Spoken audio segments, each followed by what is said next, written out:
Hello' everyone.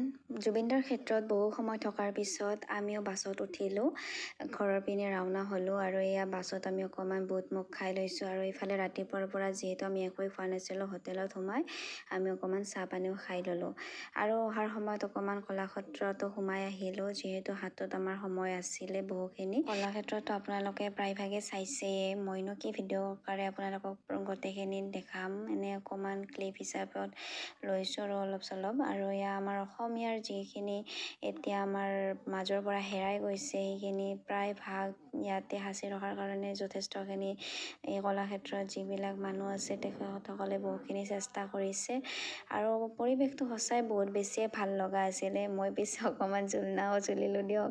আৰু অহাৰ সময়ত বালাজীতো গ'লোঁ, তাতে সেৱা পাতি কৰি আমি ঘৰৰ পিনে ৰাওনা হৈছোঁ আৰু বহুত বেছিয়ে ভাল লাগিল। সঁচাই এই দিনটো মোৰ কাৰণে বহুত বেছি বিশেষ হৈ ৰ'ব। আজিলৈ ইমানেই আছিলে। Bye bye.